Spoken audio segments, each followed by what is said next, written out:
It's that time of year again. That's right, it's summer. Or it was 2 months ago. It's summer. Ostensibly. Remember being 10 and being on summer break? Remember how nebulous the last day of school felt? Like a sort of inverse miasma? What's the opposite of miasma? According to this website, there's like 200 words that could be used as an antonym. So let's just pick one at random. Counteracting agent. That sounds wrong, but the website wouldn't lie to me, right? So it's the last day of school. It had a certain indescribable feeling, like there was a counteracting agent in the air. Nailed it. A feeling of a day lived through a high bloom filter. It had a kind of softness wrapped in excitement and a positive anxiety. What's the opposite of anxiety? Apathy? Yeah, whatever, man. You're the hippo. An overwhelming feeling of apathy about what was about to unfold. And in the 90s and 2000s, it was especially intense because, well, that's when I was about 10, meaning it was the best possible era to have been a child in. That's how it works. About a decade after when New Kids on the Block had a bunch of hits, but just in time to listen to that one song about New Kids on the Block having a bunch of hits, Monster Rancher came out at the perfect time for me as a kid. And as a present for the illustrious achievement of completing the 5th grade, I got my first copy of Monster Rancher 2. Sure, I did all the other normal stuff little kids do when there's no school, but contrary to those memes your boomer uncle posts on Facebook, video games can, in fact, create core memories for those who enjoy them. Because I got plenty of them. 2 of which involve today's monster, Gali. My cousin and I played a lot of Monster Rancher growing up. He only had 1 and I only had 2, and we lived about a 6-hour car ride apart, so we didn't actually get to hang out more than once or twice a year, but when we did, it was almost entirely dedicated to Monster Rancher once the games had come out. I couldn't find any CDs that gave me Gali, unfortunately, but he had plenty on Monster Rancher 1. I remember making the long trip that summer to the big city to visit, see the sights, and of course bring my memory card so he could slate over a Gali for me. The first time I ever used the feature to transfer your monsters from Monster Rancher 1 over to 2. Long before I had access to the cheat code that fills out your card collection, I was completely shocked to see a monster with a cyan icon, birthed from my sister's Backstreet Boys CD, Happy Mask. I didn't even know special breeds existed at the time. In a time in my life when the world was still incomprehensibly big and there was always new stuff to learn, Monster Rancher 2 was right there in lockstep with it. Now, I've learned everything now, is what I'm saying. As an adult, there's nothing left. The goal here is not to be overly sentimental, though. The goal here is to be business-like. And few monsters are able to take care of business better than Gali.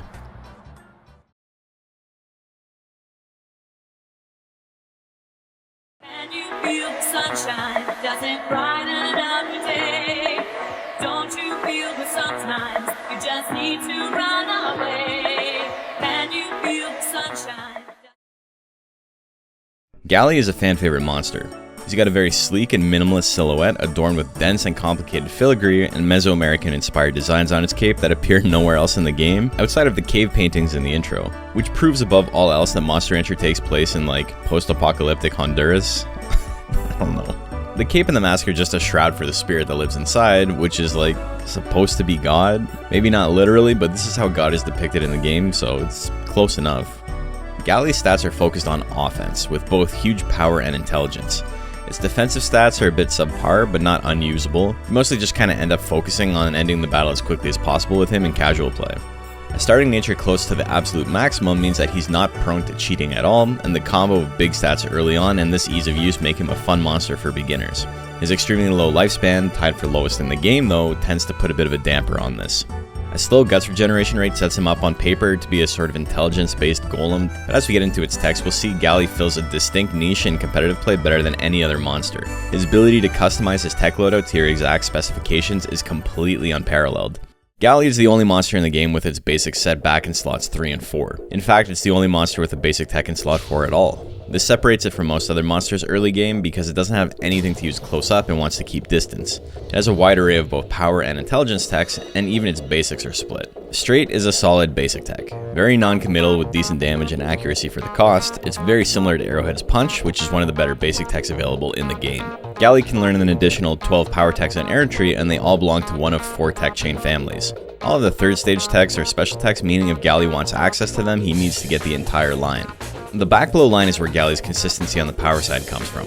Back blow is a bit expensive, but it does a bit of everything, and it's Gali's only power tech in slot 1. There'd maybe be a use case to not getting it at all, as leaving slot 1 open allows him a chance to build a ton of guts, but unfortunately you can't get its 2 upgrades without it. Heavy blow is very expensive for a monster with Gali's guts rate, but it has game-winning potential and consistency way above that of almost all other hit techs in the game. It's very rare to be able to swing a hit tank into a tech and not be stressed about it. Wait a minute. Strike that. Reverse it. Thank you. But heavy blow allows exactly that. Good versus high defense and devastating versus high speed. Giant blow is an absolutely insane round opener. Slightly less accurate than heavy blow, but significantly more cost efficient. There's very rarely a scenario where hitting this on round open doesn't set you up for an easy win down the road. Big damage, big accuracy, big hand. The thwack line functions similarly, but for heavy techs. Thwack is cheap, low committal damage. Very inaccurate at -11, but where backblow gives you a high cost option that does it all, thwack is hyper focused on hitting fast and hard. Smash thwack is extremely powerful.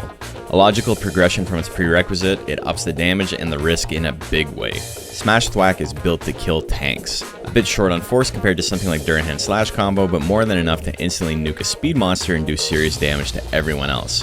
What Giant Blow is to ending speed monsters instantly, Giant Thwack is to ending tanks. An absurd 54 force for only 40 guts means Giant Thwack is in the running for most devastating round opening nukes in the entire game. While you may enjoy the consistency of something like a Gelcopter a bit more, the relatively low cost for Thwack's ability to win you the game can't be overlooked. Of course, 40 guts on something with Gali's guts regeneration is more expensive than normal, but there are a few tricks hidden in that cape we'll get to later that helps lift this burden. But it's not always paradise in the garden when it comes to Gali's power techs. The Flying Mask line is here to bring us back down to earth in case you start feeling too high and mighty. Flying Mask is not a very useful tech. You're really banking on that crit, or else you're better off using straight. And because they share a slot, it's not hard to compare them. Nearly double the cost and only double the damage if the crit procs at the cost of lower accuracy and overall utility. And Cutting Mask is just worse for no real reason. 7 additional cost for 4 extra damage is bizarre, but what makes it really bad is the animation time.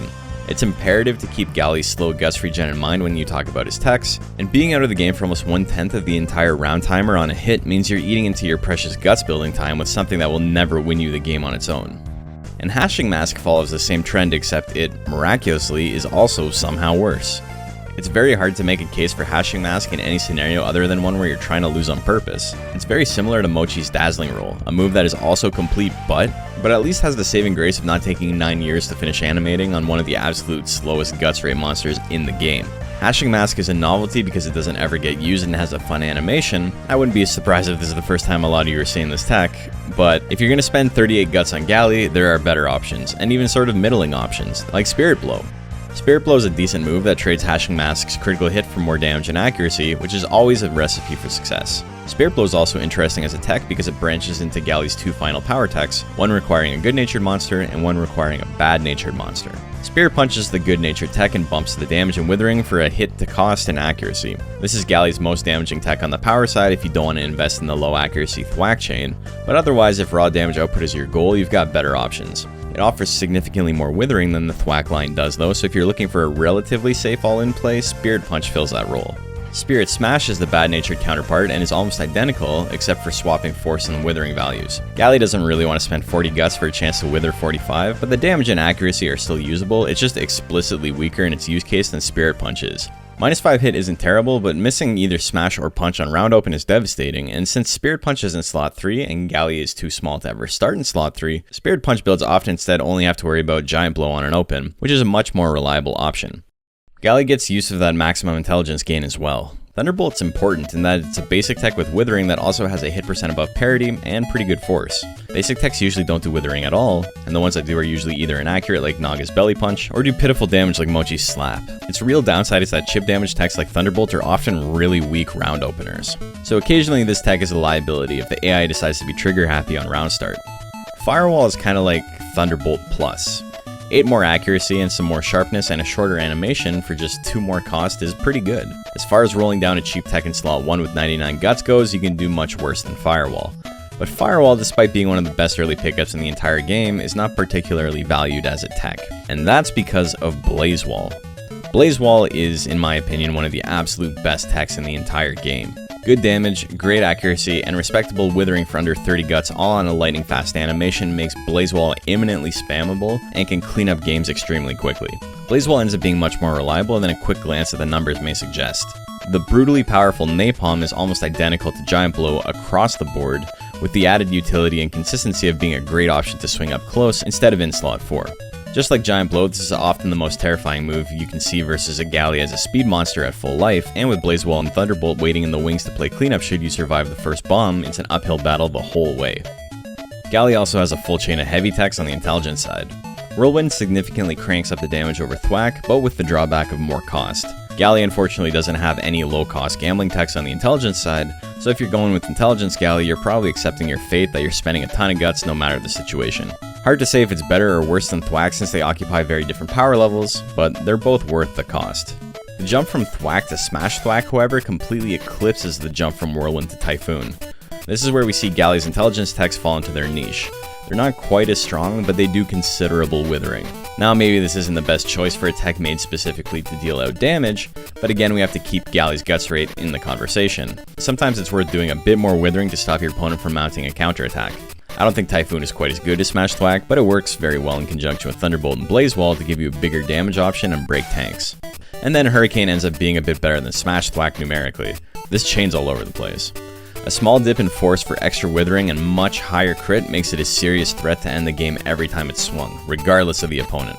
Hurricane is probably something you'll see much later in the match to shut things down. Gali also has 2 withering techs, and while they're not great, they still get a good amount of mileage. Red Wisp covers up straight, so it's a necessary pickup on all intelligence Gali builds, begrudgingly or otherwise. It actually drains a hefty amount of guts for the cost, but the animation basically assures that this isn't really impactful at all. It's very good at running out the clock though, given its relatively cheap cost, and rolling down wisps from 99 guts can cut 25 to 30 seconds off the match, which definitely has its benefits. But like with Flying Mask, sometimes this is just a direct downside. Blue Wisp is a much bigger gamble, but can wither nearly 50 guts on hit, so that 6-second animation time doesn't seem nearly as bad afterwards. Almost double the damage of Red Wisp as well helps keep it, well, I wouldn't say above water, but it keeps it marginally functional. Usually Red Wisp on its own is preferred because neither of the techs you really want to see Gali using, and the utility stays pretty much the same even after the upgrade, so you might as well pick the one that you spend less guts on. Gali has a much more interesting spread of possible builds than most monsters. Both power and intelligence are extremely strong options that give you choices for any opponent. Using even just basic build theory for the given meta you're building Gali for is often enough to make a strong contender. If you're building a tank, you need to pick up some heavy techs. If you're investing in speed, you need to go a bit more balanced. This isn't unique to Gali at all. This is just how the game works competitively at a base level, but it can be a bit overwhelming, so here are the key players. On the power side, you can do really whatever you want. The backblow line ends up being a decent anti-tank collection even though it's built to be anti-speed. Smash Thwack is a huge pickup regardless, but obviously you have to stomach a bit of risk. On the intelligence side, you want Blaze Wall regardless of your build. From there you can pick up Napalm for more consistency or get Whirlwind and tech up to Hurricane to cover your spread. As mentioned before, you need Red Wisp either way to cover up straight, so you're going to be getting that as well. I mentioned getting heavy techs if you're a tank, and the reason for that is if you run into another tank and you don't have insane damage output or the ability to attack significantly faster than your opponent, you're fighting a severely uphill battle. It's worth having a big tech regardless of build, but no Whirlwind line on tank Gali is a misplay. So with that, let me introduce you to Dr. Baloney. This is ripe for like a summoning salt bit, but Dr. Baloney isn't some like Norwegian speedrunner you've never heard of. It's a Gali I made for the middleweight weight class. Middleweight has a 2997 stat cap, and is the common meta played in Japan. Tanks usually run max life, power or intelligence, and skill, while speed mons usually take 800 points out of life and put it into speed. A variety of other builds exists in the middle where players will go for less power and skill, allowing them to put more points into life. Dr. Baloney was a classic 3-stat tank. Dr. Baloney was also a Gali Cocoon from a red worm, the worm with the fastest guts rate available. Cocoon Gali has a 12 guts rate, which is faster than all other natural Galis. Still maintaining the ability to get grit and other battle specials, this is easily the best Gali you can raise, and it also doesn't lock you out of getting either of the Spirit Chain techs. But additionally, cocooning lets you customize your loadout even further. When a worm cocoons, its wormy techs become less wormy and metamorphosize much like the monster itself. Every worm tech has a corresponding tech for the monsters it can cocoon into, and Galis are kinda all over the place. You can pick up Blaze Wall without Firewall just by getting Tail Lash as Worm. You can get Typhoon without Whirlwind by getting Pierce. It gives you some pretty powerful options and lets you skip the first move in a couple of tech chains if that's something you're interested in. And it interested me, because you can't do it through combination. So I got Blaze Wall without Firewall, Napalm, and Red Wisp to cover up straight. Dr. Baloney is a very consistent build that has an exceptionally good matchup versus speed monsters, but without any heavy techs, tanks manage to wall him out hard. Anyone with the guts rate to keep moving after a hit and the life to absorb a napalm tends to crush Dr. Baloney. This was my first attempt at making a Gali in middleweight years ago, and I quickly realized the mistake I had made. The original Monster Rancher 2 competitive scene played on emulator before the release of DX, and the game at that point was much more risk averse. Monsters were programmed not to attack with fewer than 45 guts, so tanks in general were extremely hard to use, as getting withered was a death sentence for like 80% of the monsters you could play. Big attacks that would lock you out of attacking on a miss were very rare pickups, as the risk was often just straight up not worth it. If you watch the old Rancher rundowns from before DX came out, you can see this mentality on display in the videos. Big techs with like -10 hit were universally pretty hated in the community, and only the most degenerate gamblers and gimmick builders would go out of their way to pick them up. DX changed the viability of heavy techs pretty significantly, and my first few monsters are proof that I was playing with old knowledge, and it took me a while to kind of adjust my mentality for the tournaments. A Gali tank was previously unheard of, but when I built Baloney, I was thinking, if I ran into this exact same build with the speed monster, I'd just get smoked, so I'm gonna go for max life instead. Which honestly was a pretty good call, but I just needed to grab a heavy tech, any of them really, to round out the build and take on all challengers.